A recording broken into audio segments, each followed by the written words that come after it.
Institucioni i parlamentarizmit në Shqipëri ka fillimet e tij prej ditës së pavarësisë, me mbledhjen e Kuvendit Kombëtar të Vlorës.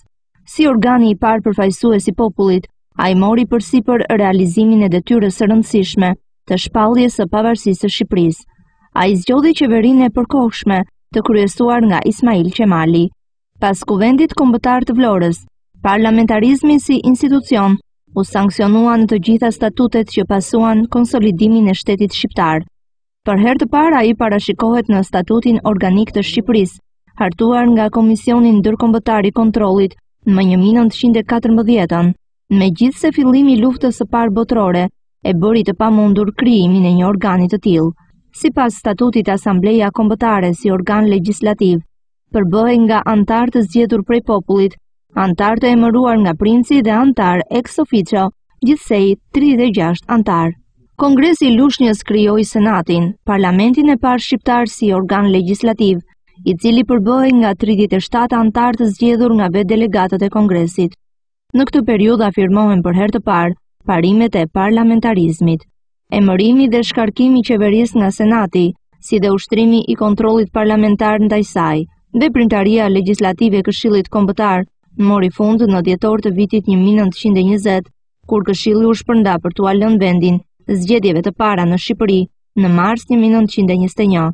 Nga zgjedhjet që u zhvilluan në mars të vitit 21, vendi u përfaqësua me 78 deputet, që prej kësaj periudhe parlamenti filloi të shfaqej rregullisht si organ i dalë nga populli me detyra të përcaktuara qartë në statutin e kohës. Organi më i rëndësishëm që ushtronte pushtetin legjislativ, i quajtur Këshill Kombëtar, mori emrin parlament. Si organ i vetëm legjislativ, ai përbëhej nga një dhomë deputetësh, të cilët zgjidheshin nga populli në bazë të zgjedhjeve të përgjithshme. Në këtë periudhë dalloheshin qartë dy grupime politike: Partia Popullore kryesuar nga Fanoli dhe Partia Përparimtare dhe kryesuar nga Hoxh Kadriu. Në shtator të vitit 23, Këshilli Kombëtar mbylli punimet e tij në përfundim të legjislaturës dyvjeçare për t'u lënë vendin zgjedhjeve të reja për Kuvendin Kushtetues, të cilat u mbajtën në dhjetor të po këtij viti. Kuvendi Kushtetues i dal nga zgjedhjet e 1923-shit, përbëhej nga 100 deputet. Detyra kryesore e tij ishte hartimi dhe miratimi një kushtetute të shkruar, ku do të sankcionohej forma e qeverisjes. Objektivi nuk u arrit në periudhën e parë të veprimtarisë së tij, për shkak të acarimit të situatës politike në vend, me vrasjen e Avni Rustemit dhe atentatit që ju bë kryeministrit asaj kohe, Ahmet Zogu. Më 2 qershor të vitit 24, Kuvendi mbylli punimet e periudhës së parë. Pas shpërbërjes së qeverisë, Ahmet Zogu u largua nga Shqipëria, duke mbetur në ilegalitet deri në dhjetor të vitit 24. Gjatë kësaj periudhe erdhi në pushtet qeveria e Fanolit, e cila pati një jetë të shkurtër, prej qershorit deri në dhjetor të vitit 1924. Me rikthimin e Ahmet Zogut në pushtet, moment që shënoi në histori të ashtuquajturin triumf të legalitetit, rifilloi punimet Kuvendi Kushtetues. Ai arriti të përmbushte detyrën për të cilën ishte krijuar, miratimin e statutit themeltar të shtetit dhe përcaktimin e formës së tij. Në periudhën e Republikës, vitit 1925-1928, Parlamenti për herë të parë dhe të fundit në historinë parlamentare të Shqipërisë paraqitet i përbër nga 2 dhoma, Senati dhe dhoma e deputetëve. Sistemi 2 dhomësh pati një jetë të shkurtër parlamentare dhe përbënte eksperiencën e vetme në historinë parlamentare të Shqipërisë. Dhoma e deputetëve ose dhoma e ulët përbëhej nga 57 deputet të zgjedhur nga populli, ndërkohë që Senati apo dhoma e lartë përbëhej nga 18 senator, 2/3 e të cilëve zgjidheshin nga populli, ndërsa 1/3 nga kryetari i Republikës. Ai u karakterizua nga mungesa e pluralizmit dhe për shkak të problemeve të mëdha të sistemit zgjedhor, ruajti një karakter përfaqësues fiktiv. Shpërndarja e Parlamentit të Republikës erdhi pas debateve për ndryshimin e formës së qeverisjes, duke u lënë vendin zgjedhjeve të reja për Asamblen Kushtetuese.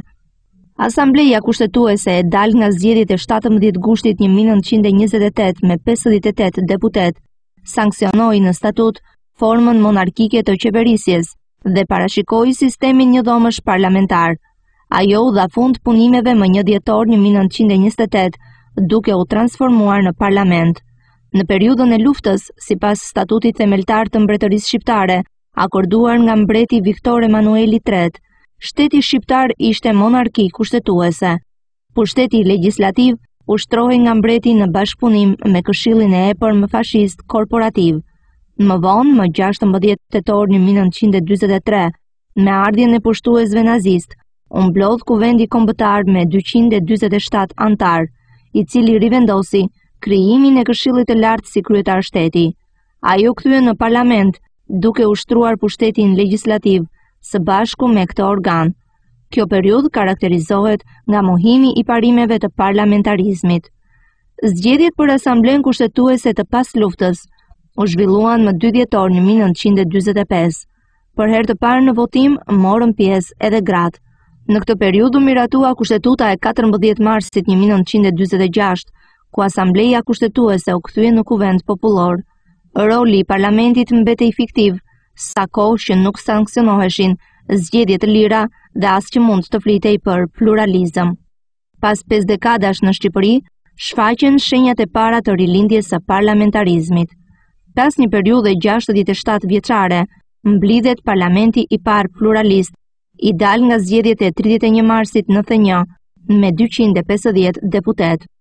Në vitet 97-2001, Kuvendi përbëhej nga 155 deputet. Në 1998, emërtimi Kuvend Popullor ndryshohet në Kuvendi i Shqipërisë me një dhomë me 140 deputet. Pas hyrjes në fuqi të Kushtetutës, Kuvendi si organi më i lartë i pushtetit ligjvënës vazhdoi procesin e hartimit dhe miratimit të ligjeve.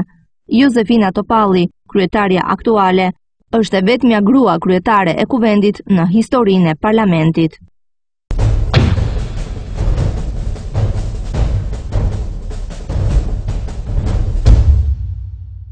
Përshëndetje teleshikues të televizionit Alpo, jemi sërish në emisionin ton Më afër ligjit me avokatin ton Dritshim Seferi. Mirëmbrëma, mirë se erdhët.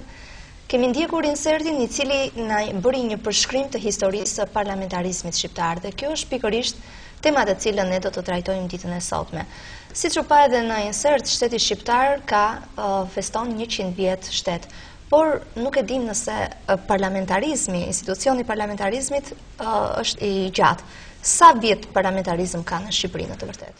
Në fakt, në viti i parë ku parlamenti mori formën e tij që ne dhe njohim dhe sot, dhe që njihet dhe botërisht si një institucion, ka qenë viti 1920, nuk ka qenë në vitin 12, pavarësisht se Kuvendi i Vlorës kishte ca kompetenca të një parlamenti, por nuk u quajt mirëfill tas një parlamenti veçantë, dhe në vitin 1920 patëm atë formimin strukturor të tij, i cili vazhdoi dhe në vitet që kaloi shumë periudha në varësi të regjimeve që ka pasur Shqipëria, dhe ka një histori afërsisht 92 vjeçare, domethënë parlamenti shqiptar.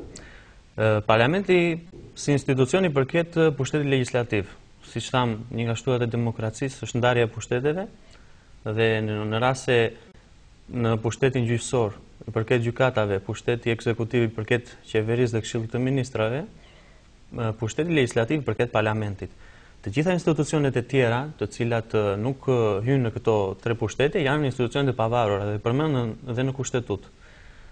Parlamenti është një institucion i cili gjatë historisë tonë ka pasur shumë ndryshime.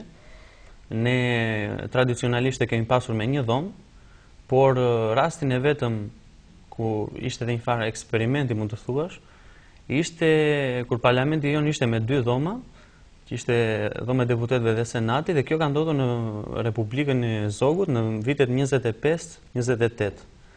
U pa që Zogu ishte oksidental për sa i përket kulturës së tij dhe politikës që donte të bënte, u ndikua pak dhe nga Italia që e ka me sistem 2 dhomësh.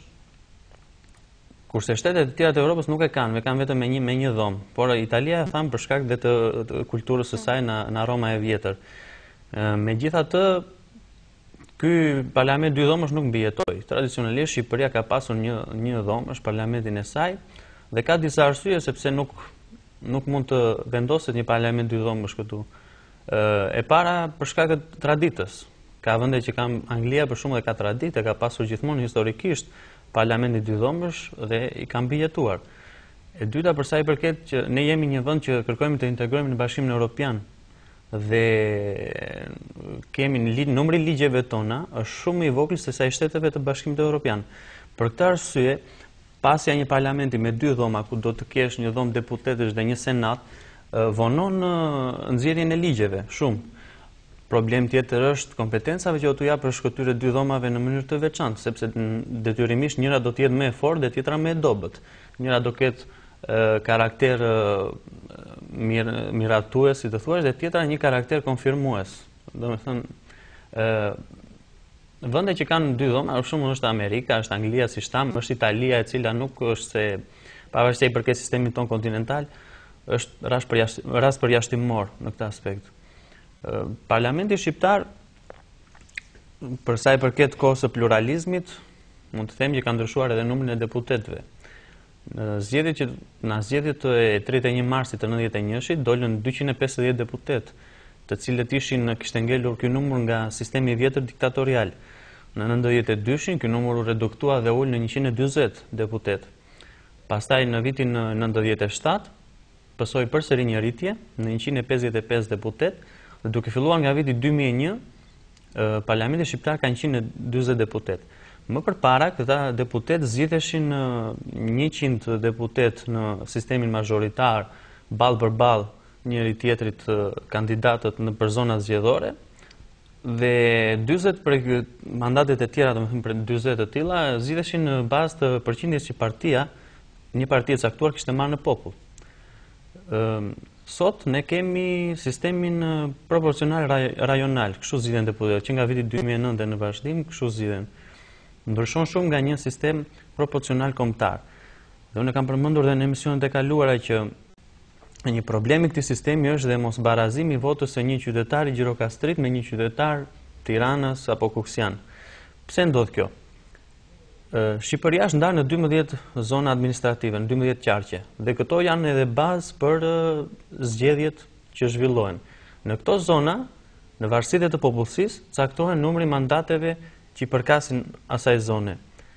Por këto gjë nuk janë fikse, sepse numri popullsisë luhatet dhe nuk mund të thuash ta presësh ose të vësh 5 mandate e gjysmë në një zonë.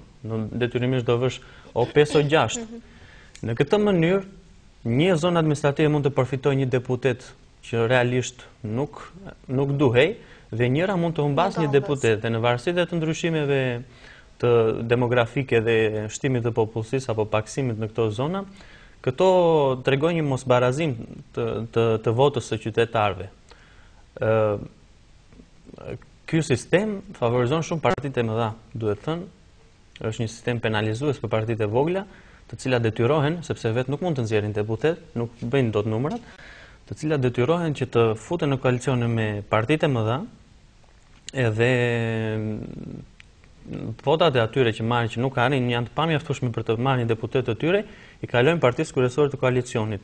Dhe përfitimi i këtyre partive të vogla në këtë rast është vetëm një benefit që mund të vijë në rast qeverisje të përbashkët, domethënë një vend ministror apo ku diun çfarë. Kjo është një eksperiencë e përjetuar tashmë nga shqiptarët. Patjetër, kemi 3 vjet, më shumë se 3 vjet, domethënë duke filluar që nga viti 2009, kemi partitë të cilat kanë hyrë në zgjedhje vetëm, siç ka qenë rasti ose koalicioni më saktë ka qenë me bazë LSI-ja, dhe pas zgjedhjeve kanë bërë koalicion, domethënë me një parti tjetër. Rasti i Shqipërisë është shumë problematik për sa i përket numrave në parlament, sepse luhet shumë duke pasur një shoqëri shumë të fraksionuar dhe të ndarë, kryesisht në 2 pole kryesore dhe gjëra të vogla në përpolet e tjera, është LSI-ja në vitin 2009 doli si partia çelës për pushtetin. Domethënë në rast të se ajo, siç u bashkua me koalicionin e djathtë, mund të bashkohej me ata dhe të krijonte qeveri, por në rastin e kundërt mund të rrëzonte këtë qeveri ose mos të krijojë qeveria dhe shteti të shkonte përsëri në zgjedhje të parakohshme. Kështu që ka pak problematik, parlamenti bën një gabim në objekt për sa i përket parlamentit, sepse ne kemi pas një debat mjaft të gjatë për një godinën e re të parlamentit. Unë mendoj se problemi nuk është godina, dhe shumë shtete të tilla mund të kenë shtete shumë të zhvilluara dhe nuk kanë ndonjë godinë parlamentare shumë luksoze. Thënë është Greqia që e kemi afër, mund të ketë 20-30 vjet që se ka rekonstruktuar atë parlament. Thjesht është në një godinë e cila është e vjetër, për sa i përket edhe për stilin e tyre antik, dhe nuk ka ndonjë problemi është tek njerëzit, tek ata që ne fusim aty brenda, tek deputetët që ne zgjedhim. Për sa i përket deputetëve, Kushtetuta në nenin 68 të saj thotë që kandidatët për deputet paraqiten në nivel zone zgjedhore nga partitë politike, koalicionet zgjedhore të partive politike, si dhe nga zgjedhësit. Domethënë dhe zgjedhësit vetë, në rast se mbledhin një farë firmash dhe ka një procedurë të caktuar që merret bëhet kërkesë e një komisioni të asaj zone në KQZ-n, në Komisionin Qendror të Zgjedhjeve, merret një farë formulari për mbledhjen e firmave kështu dhe kur arrit ai numër firmash, ata mund të propozojnë një kandidat të tyre për atë zonë, që normalisht do të jetë i pavarur. Një kandidat mund të paraqitet vetëm për një nga subjektet propozuese sipas kësaj pike. Renditja e kandidatëve për deputet në lista shumë emërore nuk mund të ndryshohet pas paraqitjes së listës në Komisionin Zgjedhor përkatës. Rregullat për regjistrimin e kandidatëve për deputet përcaktojnë në ligjin për zgjedhjet, që është ligji i veçantë, kodi zgjedhor që ne i themi. Për sa i përket deputetëve, kushtet që një person mund të bëjë deputet, e para e punës është mosha, që ne dhe shumica e vendeve kemi vendosur moshën 18 vjeç, e cila është mosha si për të zgjedhur, ashtu edhe për tu zgjedhur. Pra janë dy të drejtat e njeriut që ne trajtuam dhe në emisionin e kaluar, e drejta për të zgjedhur dhe për tu zgjedhur. Megjithatë, kjo është mosha për të bërë deputet, po mosha për mos të qenë më deputet? Nuk ka? Nuk ka. Njeriu sa të jetë... Mund të zgjidhet 18 vjeç edhe pastaj sa të ketë jetë të jetë deputet. Po, kjo është një farë, si të thuash, diçka jo e mirë, përderisa nuk vë një kufi mandat, për shembull dhe presidenti i Amerikës, që është një nga figurat më kryesore të botës, flasim, jo vetëm në Amerikë, ka një mandat, ka deri në 2 herë mandat, nuk mund të kandidojë më shumë. Kështu që maksimumi ai 8 vjet do të lë shenja në historinë e atij vendi. Dhe pastaj po të shikoni dhe presidentët që kanë ikur, nuk kanë pasur ndonjë rol kryesor, janë larguar në një farë mënyrë politikës, sepse kontributin e tyre kanë dhënë 8 vjet. Në Shqipëri ne kemi ju dhënë mundësi edhe të tjerë, patjetër, sepse brezat e rinj gjithmonë duan të dhe brezat e rinj dhe njerëzve më të aftë se ata, sepse ka njerëz dhe më të aftë se ata, nuk mund të pretendosh që një person që ka qenë i zgjedhur dhe nuk të tjerë do jenë më të këqij. Por eksperienca ka treguar që në Shqipëri faktikisht në Shqipëri për fat të keq, për më shumë se 20 vjet ne vazhdojmë të shikojmë të njëjtat fytyra në politikë. Në Shqipëri për fat të keq dhe sidomos në këtë sistemin që është bërë tani, sistemi proporcional, shqiptarët votojnë për parti. Kur shojnë në zgjedhje, nuk votojnë për persona. Është shumë, ndoshta është një përqindje shumë e vogël që ndikohet nga persona, sepse duke qenë se listat shumë emërore janë të dukshme, sepse mund të ishin dhe të padukshme, të votojnë për partinë dhe kryetari i partisë pas zgjedhjeve të caktonte listën. Kështu që duke ditur dhe qytetarët emrat që janë në atë listën e kandidatëve për deputet, mund të ndikohen pak në emrat që janë, po është një përqindje shumë e vogël, kryesisht njerëzit janë të ndarë, domethënë dhe votojnë për partinë. Eksperienca ka treguar, si thatë dhe ju, që për fat të keq ne kemi njerëz deputet dhe poste të tjera, të cilët kanë marrë më shumë se 2 mandate. Kemi rastin tonë këtu dhe në zonën tonë zgjedhore, që rreth viteve 2000 kishte në popull nuk kishte njerëz që nuk e njihnin deputetin e tyre. Pse? Sepse ai deputet nuk ishte dalë një herë në foltorin e parlamentit për të mbajtur një fjalim apo për të dhënë një shqetësim për zonën e tij, për popullsinë në zonën e tij që e kishte zgjedhur. Dhe po të shikosh, ata janë ata deputet që kanë marrë edhe 4 mandate rresht, dhe ndoshta edhe 5, ka të tjerë që të Tiranës apo dhe rretheve të tjera që kanë dhe 5 mandate, që atëherë që janë zgjedhur që në fillim. Për sa i përket moshës, doja të thosha edhe diçka që ne vërtet e kemi caktuar 18 vjeç, edhe për të zgjedhur, dhe jo vetëm deputet, çdo lloj posti tjetër, por me përjashtim të atyre viteve fillim i demokracisë dhe viteve 92, ku kryesisht 2 partitë kryesore futën njerëz të rinj, futën njerëz që sapo kishin mbaruar shkollën e lartë dhe realisht ishin njerëz shumë të përgatitur. Për sa i përket zgjedhjeve të tjera, nuk kemi pasur prurje të njerëzve të rinj. Do ishte një risi, them unë, qoftë edhe ndoshta 19 vjeçar deri në 22 do ishte pak e tepruar për sa i përket, sepse ai do jetë një student, do jetë akoma në formimin e tij profesional, por njerëz që sa kanë mbaruar shkollën e lartë nuk do ishte keq të eksperimentoheshin, njerëz të aftë që kanë talent politikën brenda tyre, qoftë 22-23 vjeç të vendoseshin për kandidat për deputet, sepse kur ligjin ai ka lënë këtë, atëherë ne pse duhet ta abuzojmë të vendosim njerëz shumë të mëdhenj. Dhe shkencërisht, energjia dhe kapaciteti mendor i njeriu arrihet në moshën midis 20 dhe 30 vjeç. Ajo është maksimalja që ai mund të japi. Për sa i përket shteteve të tjera, nuk e di për shumica e shteteve si thash kanë vënë këtë 18 vjeç, por në rastin e deputetëve Greqia ka vënë një kufi tjetër. Të jep të drejtën për të votuar 18 vjeç, por për deputet të jep të drejtën vetëm pasi ke mbushur 25 vjeç. Ka vendosur një farë kufiri të tillë, thjesht për që t'u lërë dhe njerëzve, domethënë, të aftësohen, sepse mund të mbarojnë. Është më e logjikshme kjo.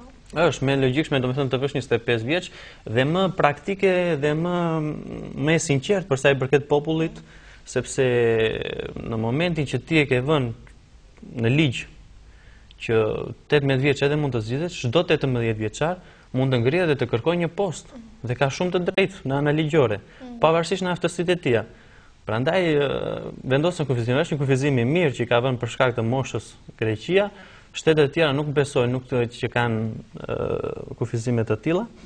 Ndër kushtet të tjera që ka për të bërë deputet është që, edhe këto parashikojnë në 69 të Kushtetutës, nuk mund të kandidojnë e as të zgjidhen deputet pa hequr dorë nga detyra njerëz të cilët janë gjyqtar ose prokuror, ushtarak të shërbimit aktiv, punonjësit e policisë dhe të sigurimit kombëtar, përfaqësuesi diplomatik, ambasador, konsul, kryetarët e bashkive dhe të komunave, si dhe prefektët të vendeve ku kryejnë detyrat e tyre, kryetarët dhe antarët e komisioneve zgjedhore, si dhe presidenti i Republikës dhe funksionarët të lartë të administratës shtetërore të parashikuar nga ligji. Dhe në rastin tonë dhe për të bërë deputet dhe unë që jam avokat, duhet heq dorë nga profesioni, domethënë të mbyll aktivitetin tim dhe për të bërë deputet për të kandiduar. Mandati i fituar në kundërshtim me ato që thamë më sipër, shpallet i pavlefshëm. Në Neni 70 thuhet diçka shumë e rëndësishme që njerëzit a priori e kanë kuptuar vetë me kalimin e kohës, ndoshta ajo se din nga ana ligjore, deputetët përfaqësojnë popullin dhe nuk zgjidhen me asnjë mandat detyrues. Çdo kuptojmë me deputet përfaqësojnë popullin. Ne mund të zgjedhim 5 deputet në zona jonë, që është qarku i Gjirokastrës. Këta deputet, pasi zgjidhen deputet, konsiderojnë sikur i ka zgjedhur gjithë populli, dhe jo vetëm zona jonë. Pavarësisht që ju mund të shikoni që ata vinë e bëjnë takime këtu e shumë gjëra, ato i bëjnë thjesht për efekt të fushatës së mëpasshme. Por që si deputet ata i përkasin popullit dhe zgjidhen konsiderohet sikur janë zgjedhur nga gjithë populli dhe të gjithë deputetët e tjerë. Dhe nuk lidhen me asnjë mandat detyrues. Kemi pas në Greqinë e lashtë, duke qenë sepse aty edhe organizimet edhe ato marrjet e vendimeve bëheshin në ambiente të hapura dhe me ngritje dore dhe ka qenë demokraci drejt për drejt quhet ajo, një demokraci të cilën e shpiku Perikliu dhe shumë vetë agapojnë sot për shembull kur pyeten cili është djepi kush e ka lindur demokracinë, thon Amerika. Kjo është e gabuar. Demokracia ka lindur në Greqi, në kohën dhe Perikliu ishte reformatori i parë që e lindi këtë demokraci. Ajo ndryshe nga sot që një demokraci e drejt për drejt, ku populli vendoste vetë direkt për vendimet e tij. Kurse ne sot kemi një demokraci jo të drejtë për drejtë, por tërthore. Populli zgjedh përfaqësuesit dhe përfaqësuesit për llogaritë e popullit në parlament vendosin. Në kohën e Greqisë së lashtë ishte mandati detyrues, nëse dhe në disa periudha të kohës të perandorisë romake, nëse do të zgjidhje një person i cili do të përfaqësues të ndin, në çdo moment, nëse do mblidhej disa firma, mund të bëje përsëri zgjedhje për ta hequr nga ai post. Kjo gjë në Shqipëri nuk ndodh. Deputetët nëse zgjidhen janë me mandat 4 vjeçar dhe kjo është vetëm nëse heqin dorë vet ose për një rast mund të dënohen dhe ne dishojmë dhe më poshtë kur mbaron mandati i deputetit, që janë disa raste të caktuara. Deputetët nuk mund të ushtrojnë njëkohësisht asnjë detyrë tjetër shtetërore përveç asaj të antarit të Këshillit të Ministrave. rastet e tjera të pajtueshmërisë caktohen me ligj. Pra deputetët maksimumi mund të jenë vetëm ministra. Ka deputetë pastaj që janë antarë të komisioneve parlamentare. Nëse kjo është një detyrë e cila është në procedurën e veprimtarisë së parlamentit. Në pikën 3 të nenit 70 thuhet që deputetët nuk mund të kryejnë asnjë veprimtari fitimprurëse që buron nga pasuria e shtetit ose e pushtetit vendor dhe as të fitojnë pasuri të tillë, të këtyre. Në këtë rast ka dhënë një frenim për sa i përket deputetëve, të cilët mund të kenë edhe një veprimtari ekonomike, por asnjëherë nuk mund të futen në tendera të cilat janë shtetëror. Ky është një farë kufizimi sepse do të ishte shumë abuziv që duke qenë përfaqësues i popullit ti të përfitoje nga taksat e popullit direkte dhe për të kryer një punë. Sepse shumë njerëz do ta mendonin, ndoshta ishte, ndoshta s'ishte, por do ta mendonin si një konflikt interesi dhe si një presion që mund të bëjë atyre për të fituar këtë tender.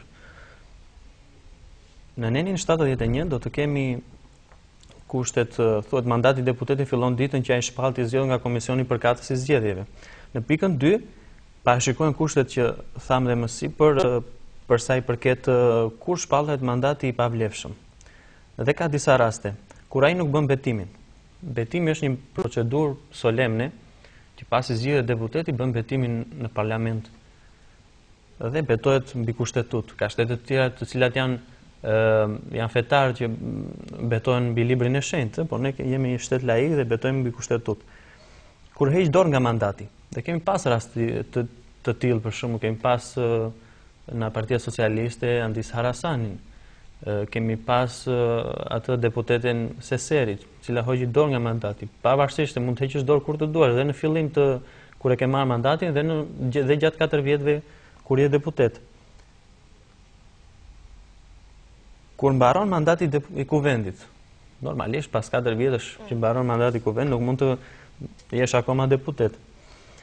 Kur mungon pa arsye mbi 6 muaj rresht në kuvend, dhe kjo është diçka e mirë që ka vendosur legjislatori, në mënyrë që mos të kemi deputet të cilët janë thjesht për sport deputet dhe vinë në parlament kur të duan, po të jetë aktiv në parlament. Faktikisht në parlamentin shqiptar ka patur raste të tilla, por nuk kemi patur në një rast përjashtimi. Shiko se si luajnë me këtë. Sepse nuk janë të pakt, për mos të përmendur emra, të deputetëve që vënë thjesht sa për sport, siç e thati. Po, mund të vënë, po kjo thotë që nuk paraqiten fare. Dhe që si luajnë? Dhe raste që s'paraqiten fare. Dhe që si luajnë me këtë nen? Mund të shkoj 5 muaj ai të mos paraqitet, në muajin e 6 shkon edhe merr rrogën, paraqitet në parlament, mund të votojë edhe një ligj sa për sy e faqe, dhe pastaj mund të qëndrojë edhe 5 muaj të tjerë që mos ta zër ky nen. Do thënë me këtë lozin dhe kështu kalojnë kohë dhe ai bën një deputet fantazm që realisht nuk merr pjesë në ligjvënie, si të thuar edhe veprimtarin e parlamentit, dhe unë mendoj që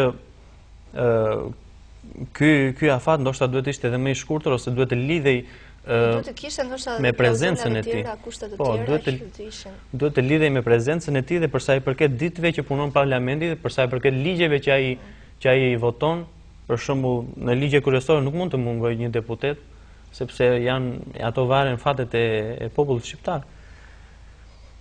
Kur dënohet me vendim gjyqësor të formës së prerë për kryerjen e një krimi, pra një deputet i cili dënohet nga një gjykat, nuk mund të jetë dot deputet, mbaron mandati i tij dhe me ndryshimet e fundit që kemi bërë për heqjen dhe të imunitetit të deputetëve, tani deputetët mund të arrestohen, mund të ndiqen penalisht dhe direkt. Neni 73 është diçka që është mjaft e gabuar për sa i përket, sepse ne kemi parë skena shumë të pakëndshme në parlamentin shqiptar. Por konkretisht. Neni 73.1 thot deputeti nuk mban përgjegjësi për mendimet e shprehura në kuvend dhe për votat e dhëna prej tij. Kjo dispozit nuk zbatohet në rastin e shpifjes. Pra në rast se nuk do të ishte ky nen, ne do të kishim një parlament më të rregullt. Nuk do të kishim skena boksi në parlament, nuk do të kishim barbarira, nuk do të kishim sharje që ne kemi parë plot, dhe kjo është edhe një merit e media si i kanë nxjerrë, sepse kanë në momente kur fillojnë këto, kryetaria e seancës urdhëron që kamerat të mbyllen. Ka pasur media të cilat kanë qenë shumë të vëmendshme, ndoshta edhe pak fshehurazi disa video që kanë dalë më pas, ne kemi pas raste shumë të tilla, sharjesh në parlament të cilat kanë kaluar dhe në sferën personale dhe të familjarit të vetë deputetit që këto gjëra nuk duhen përzierë. Megjithatë, kjo nuk është se ndodh vetëm në parlamentin tonë. Ndodh në shumë konfliktesh të drejt për drejta. Mund të konfliktosh për një ide, për diçka që diskutohet, për një amendament, por jo tani ta degenerosh deri në atë masë të kaloj diçka personale. Por më duket pak sa kështu, nuk e di përse mund të jetë formuluar i tillë kjo, deputeti nuk mban përgjegjësi për asgjë që thotë. Nuk mban përgjegjësi sepse në rast se do të mbante përgjegjësi, kryesisht për votat që hedh, domethënë dhe për ato që thotë, ashtu po për votat që hedh nuk mban përgjegjësi sepse është lënë në logjikën e tij të vendosi. Ai prandaj thashë jo, këto janë problemet e demokracisë së tërthortë. Nëse do kishim një demokraci të drejtë për drejtë, populli do vendoste vetë se çfarë donte. Një deputet që është zgjedhur nga një zonë mund të mos logjika e tij dhe mënyra se si vendos në parlament mund të mos përputhet fare me ata që e kanë zgjedhur. Por kjo gjë as nuk vërtetohet dot dhe as nuk ke mandat detyrues që ti ta heqësh atë deputet. Prandaj është vënë kjo që dhe pasi mos të jetë ky deputet, kur mos të fitoj, mos të mbaj përgjegjësi për vendime ndoshta të gabuara që ka dhënë më pas, sepse të gjithë deputetët pastaj do të ishin më të friksuar, ndoshta është diçka e mirë që do mendoheshin para se të hidhnin një vot, por do të mbanin dhe përgjegjësi më mbrapa kur të mos ishin më deputet. Për sa i përket organizimit dhe funksionimit të kuvendit, kuvendi zhvillon punimet vjetore në 2 sesione. Sesioni i parë fillon të hënën e 3 të janarit dhe sesioni i dytë të hënën e parë të shtatorit. Kuvendi mblidhet edhe në sesion të jashtëzakonshëm kur kërkohet nga presidenti i Republikës, nga kryeministri ose nga 1/5 e gjithë deputetëve. Sesionet e jashtëzakonshme thirren nga kryetari i kuvendit në bazë të një rendi dite të caktuara. Sesionet e jashtëzakonshme janë në rast kur duan të kalojnë një ligj apo diçka që i duhet vendit patjetër. Ne kemi pasur rast të tillë kur kuvendi është mbledhur edhe në periudhë pushimesh. Pse? Duheshin plotësuar ato rekomandimet që na kishte dhënë Bashkimi Evropian dhe prandaj bëhet kjo gjë. Kuvendi zgjedh dhe shkarkon kryetarin e vet. Kuvendi organizohet dhe funksionon sipas rregullores së miratuar nga shumica e të gjithë anëtarëve. Kryetari kryeson debatin, drejton punimet, siguron respektimin e të drejtave të kuvendit dhe të anëtarëve të tij, si dhe përfaqëson kuvendin në marrëdhënie me të tretët. Për shembull, ne kemi pas shumë raste që kryetari i kuvendit ka bërë vizita dhe në shtetet e tjera. Kjo konsiderohet si një përfaqësim i kuvendit dhe çfarë ajo thot aty dhe çfarë marrëveshje që mund të lidhë apo bizedimet është si përfaqësues e kuvendit, sepse është kryetari i saj. Në punësim më i lartë civil i kuvendit është sekretari i përgjithshëm. Shërbimet e tjera të nevojshme për funksionimin e kuvendit kryen nga nëpunës të tjerë, siç përcaktohet në rregullonin e brendshme. Në nenin 77 është neni i cili jep të drejtën për krijimin e komisioneve që tham ka 2 lloj komisionesh. Komisionet e përhershme, të cilat ekzistojnë gjithmonë sa është dhe parlamenti, dhe komisionet të cilat janë të posaçme, të cilat ngrihen për një detyrë të caktuar. Këto komisionet e posaçme kemi pas rastin për hetimin edhe të fondeve të Bashkisë së Tiranës, të hetimin të Durrës Kukës, rastin më të fundit i cili që nuk ka qenë tamam një komision i posaçëm sepse mungonte opozita dhe vetëm me një palë komisione domethënë janë të cunguara, rasti për 21 janarin. Këto janë komisionet të posaçme të cilat hetojnë, përdorin pushtetin e tyre dhe fuqinë e tyre si deputet për të hetuar për një ngjarje të caktuar. Dhe këto rezultatet që dalin nga ky hetim i njoftojnë prokurorisë.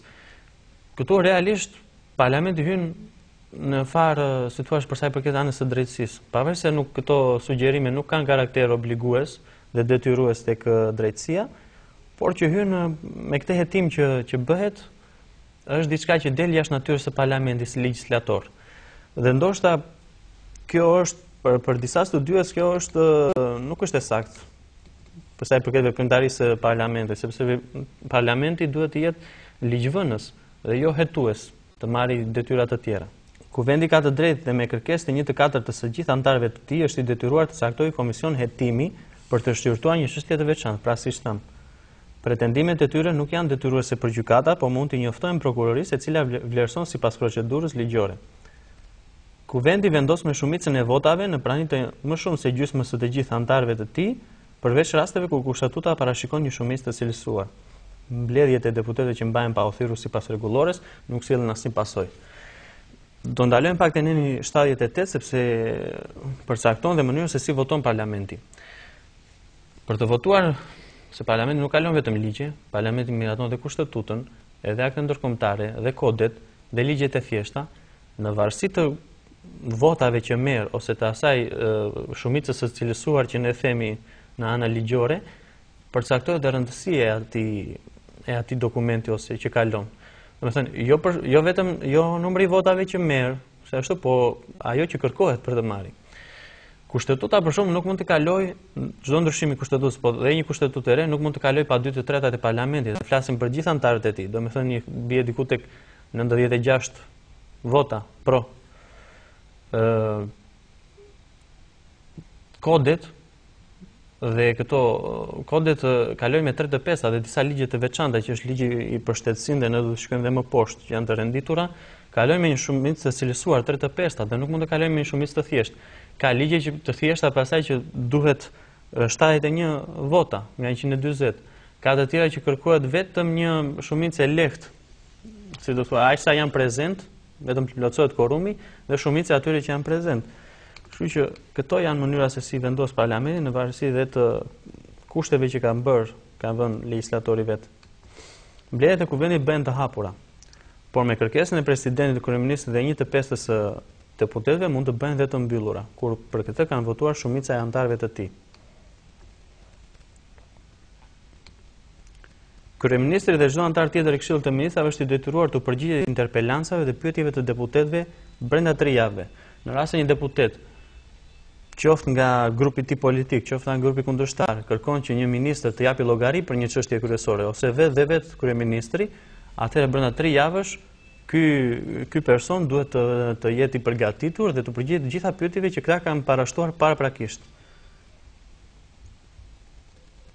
Antari i Këshillit të Ministrave ka të drejtë të marrë pjesë në mbledhjet e kuvendit ose të komisioneve të tij. Atij i jepet fjala sa herë që kërkon. Drejtuesit e institucioneve shtetërore me kërkesë të komisioneve parlamentare japin shpjegime dhe informojnë për çështje të ndryshme të veprimtarisë së tyre për sa i lejon ligji. Pra kjo është që jep të drejtë komisioneve parlamentare hetimore që janë të posaçme për të ndërhyrë në çdo institucion dhe për të marrë të dhëna. Në kreun 4 në procesin ligjvënës, këtu trajtohet konkretisht veprimtaria e kuvendit dhe parlamentit dhe këtu do të njihemi edhe me ato akte të cilat kalojnë me një shumicë të cilësuar që ne thamë në sipër. Të drejtën për të propozuar ligje e ka Këshilli i Ministrave çdo deputet si dhe 20.000 zgjedhës. Kryesisht politikën ligjvënëse, domethënë ato të projektligjet i harton Këshilli i Ministrave. Hartohen nga një ministri, këto kalojnë në Këshillin e Ministrave, merret mendimi i atyre që preken kryesisht i Ministrisë së Drejtësisë për sa i përket përputhshmërisë me kushtetutën dhe me normat kombëtare dhe mendimi i Ministrisë së Financave për sa i përket nëse ky ligj ka një kosto e cila mund të jetë dhe e keqe për sa i përket vendit. Kështu që merret, këto janë dy ministritë kryesore, por merret mendimi nga të gjitha. Pasi kalon në Këshillin e Ministrave, ky projekt ligj kalon në parlament dhe i propozuar nga Këshilli i Ministrave. Por ka raste për shembull që edhe një deputet mund të hartojë vetë një projekt ligj. Këto raste nuk kemi pasur fare, mund të them, në Shqipëri, sepse asnjë ose bëhet nga një grup deputetësh, nuk bëhet vetëm nga një deputet, ose kryesisht qeveria e ka bërë këto. Raste për shembull kur zgjedhin 20.000 zgjedhës kanë mbledhur firma për të propozuar një ligj, edhe ky ka qenë një rast shumë i rrallë. Nuk ka vullnetin që të ketë iniciator aq të aftë që të mbledhë 20.000 firma për të propozuar një ligj. Pavarësisht se ka pasur megjithatë ajo ka qenë për referendum që duhen 50.000 firma, ka qenë diçka dhe tjetër për kalim për ligjin për plerat, për importimin e plerave. Dhe thot, miratohen me 3/5 e të gjithë anëtarëve të kuvendit, pra 84 vota, ligjet për organizimin e funksionimin e institucioneve të parashikuar nga kushtetuta. Çdo institucion që ne dhe do të trajtojmë më poshtë, që parashikohet në kushtetutë, për ligjin e tij të veçantë kërkohet 3/5. Ligji për shtetësinë. Pse e ka vënë ligji për shtetësinë? Ligji për shtetësinë është një ligj shumë i rëndësishëm nga ligjet e tjera, sepse qofse shtetësia nuk do të kishte një frenim të tillë, atëherë kushdo mund të bëjë shtetas shqiptar dhe të përfitonte edhe nga kjo gjë. Ligji për zgjedhjet e përgjithshme dhe vendore, pra kodi zgjedhor gjithmonë kalon me 3/5. Ligji për referendumet, kodet, ligji për gjendjen e jashtëzakonshme, ligji për statusin e funksionarëve publik, pra është ligji në punësi civil, ligji për amnistin, si dhe ligji për ndarjen administrative të Republikës. Siç Nenin 82 e thot atë që thash unë më para, kur ato vinë nga Këshilli i Ministrave, natyrisht që merret bëhet dhe një raport për shpenzimet financiare që do të sjellë ky ligj, nëse do të aprovohet, si dhe vendimin dhe atë aprovimin që Këshilli i Ministrave duhet të japi këtë por, dhe kur vjen nga persona të tjerë ose nga një deputet ose nga 20.000 zgjedhës. Është detyrë e Këshillit të Ministrave për të aprovuar për sa i përket shpenzimeve financiare. Në rast se nuk shprehet, ligji do të kalojë për miratim në parlament. Projekt ligjet, më saktë, në parlament votohen 3 herë, në parim, nen për nen dhe në tërësi. Po kuvendi me kërkesë të Këshillit të Ministrave ose të 1/5 të gjithë deputetëve mund të shqyrtojë të miratojë një projekt ligj me procedurë të përshpejtuar. Procedura e përshpejtuar është shkurton afatet dhe të njohjes me ligjin, por dhe afatet e miratimit të tij. Për shembull, kur janë ligje të cilat janë të rëndësisë së veçantë për integrimin tonë, si thamë në BE, në mënyrë që të futen sa më shpejt në fuqi, ose kur janë ligje të gjendjes së jashtëzakonshme që gjendja nuk të pret që ti të bësh gjitha procedurat. Procedura e përshpejtuar, nuk lejohet përshqyrtimi për ligje të parashikuara në paragrafin 81, në nenin 81 paragrafi 2, përsa i përket atyre, ligjeve kryesore që thamë që kalojnë me 3/5, për këto nuk lejohet. Përveç rasteve të gjendjes së jashtëzakonshme, si thamë që vetë gjendja nuk pret të gjitha procedurat.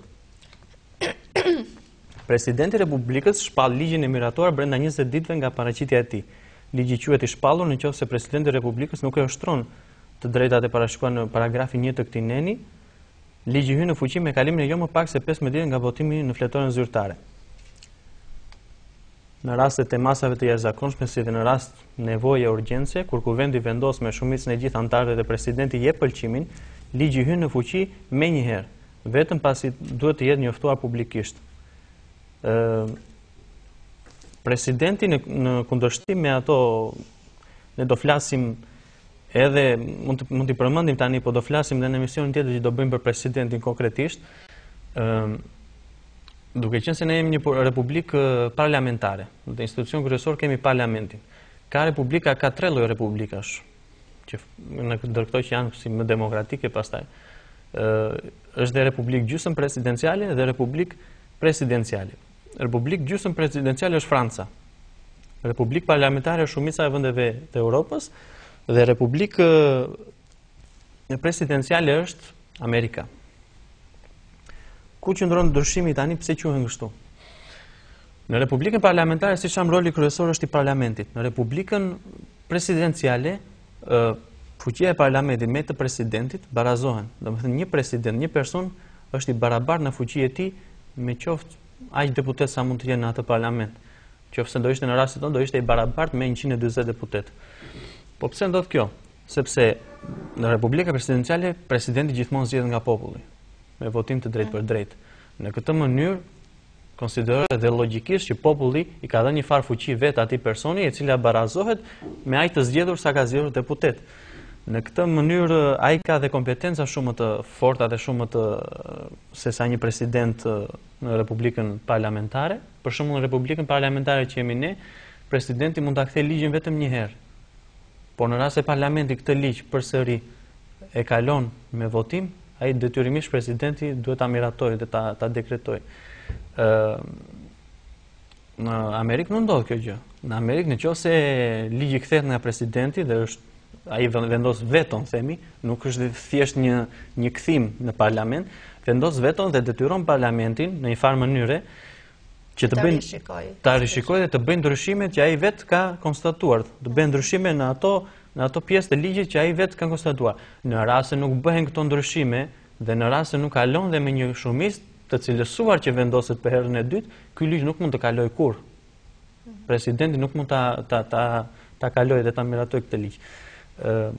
Këto janë ndryshimet që është. Republika dhe për sa i përket edhe qeverisë, ne do flasim edhe në rastet dhe në emisionin që do trajtohet Këshilli i Ministrave. Në Republikat presidenciale nuk ka qeveri klasike siç kemi ne, që kemi një kryeministër dhe ministra. Në Republikën presidenciale në Amerikë, për shembull, është presidenti që zgjedhet nga populli, është njëkohësisht dhe kryetari i qeverisë, dhe ministrat quhen sekretar të asaj fushe të cilat ata do të mbulojnë. Kaq për sa i përket parlamentit. Herës tjetër ne do të trajtojmë presidentin e Republikës, do të shohim historinë e tij, do të shohim gjithë presidentët kryesisht të demokracisë që kemi pasur, çfarë kushtesh ka për të bërë president dhe çfarë roli kanë luajtur ata seriozisht për sa i përket gjendjes në Shqipëri. Po, siç e dinë të gjithë teleshikuesit, ne kemi hapur një adresë emaili afërligjit@yahoo.com dhe kemi përzgjedhur dy problematika të cilat ne janë dërguar nga teleshikuesit. Një prej tyre thotë se më kanë vdekur prindrit dhe do të doja të dija procedurat për mënyrën se si pasuria e prindërve kalon tek fëmijët. Atëherë këtu jemi në lëmin e trashëgimisë. Ka dy raste. Ai personi nuk e ka specifikuar, në raste ata që kanë vdekur kanë lënë testament, gjërat janë të caktuara në testament dhe pjesa që lihet aty, domethënë ajo kalon dhe tek trashëgimtarët. Në rastin më të përgjithshëm, në rastin në Shqipëri nuk është se kur nuk lihet testament dhe në rastin më të përgjithshëm dhe shumica e rasteve të tillë është që nuk lihet testament, është një trashëgimi ligjore, quhet. Pra, trashëgimia testamentare, trashëgimi ligjore.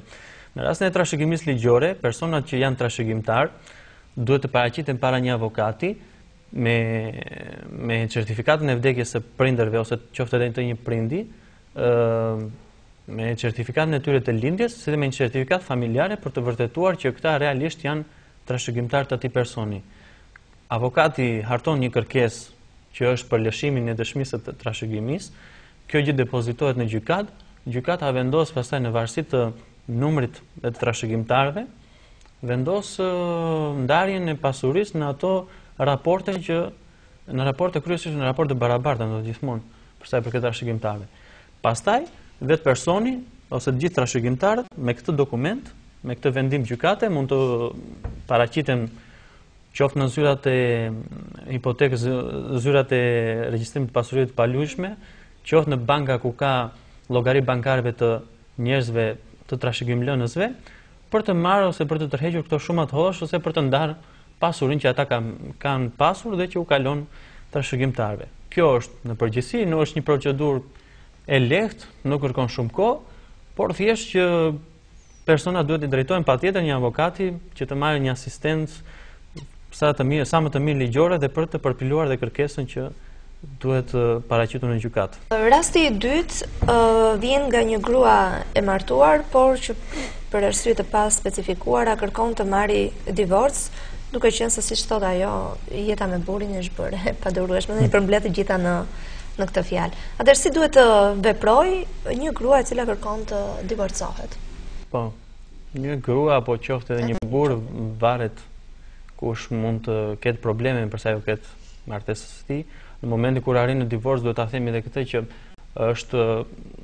është momenti më i pashpresë, sepse shumë njerëz kanë probleme në çift dhe kryesisht ne nuk e kemi kulturën të drejtojmë një psikologu për të trajtuar ato mosmarrveshjet brenda familjes dhe në raste atëherë nëse nuk arrihet atëherë zgjidhja e këtyre mosmarrveshjeve, atëherë mund të kalohet në divorc sepse vazhdimi një martese e cila nuk prodhon atë qëllimin e saj bëhet e padurueshme për të dyja palët, jo vetëm për njërin. Kështu që çdo person i cili kërkon divorc duhet i drejtohet një avokati të paraqesë të gjitha arsyet se pse mendon që bashkëjetesa ose martesa e tyre nuk shkon më dhe avokati do të hartojë kërkesë pa dinë që do të drejtohet gjykatës së bashku me të gjitha pretendimet. Tani nuk e dim për rastin konkret, por ka shumë ka shumë raste, për shumë përsa i përket në divorcet bëhen më komplekse në momentin kur ka fëmijë. Bëhen më komplekse në momentin kur ka pasuri midis këtyre, bashkëshortore. Sidomos në rastet kur janë fëmijët në mes. Në rastet kur janë fëmijët dhe botërisht njihet kjo që kryesisht lënia për rritje dhe edukimi lihen nënës kur ka fëmijë. Por kjo nuk është taksative. Në raste nëna ka raste të cilat ka raste të cilat nuk i lihen nënës dhe këto raste mund të jenë. Çfarë kriteresh kanë këto? Këto raste mund të jenë kur nëna nuk bën një jetë të rregullt, që me jetën e saj mund të dëmtoj edukimin e fëmijës.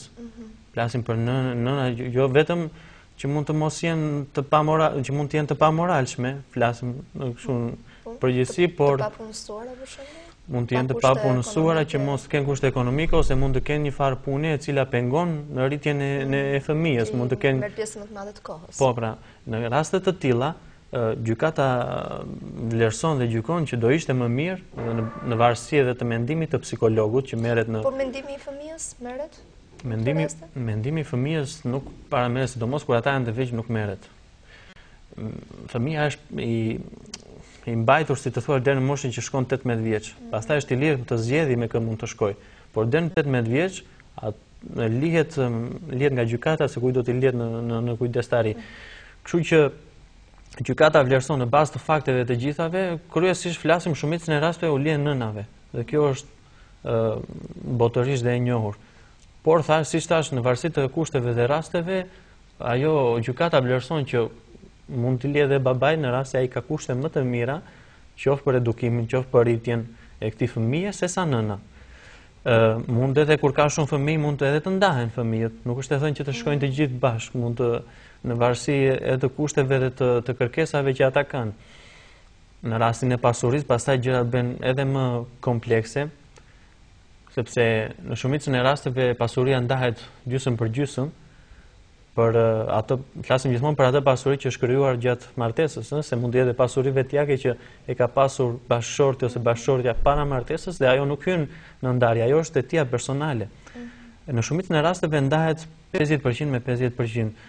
Po ka raste të tjera, për shembull, kam parë dhe vendime gjykatash që duke pasur prova për të vërtetuar që kontributi jot ka qenë më i madh se i bashkëshortit tjetër, atëherë detyrimisht dhe pjesa e kësaj pasurie duhet të jetë më e madhe.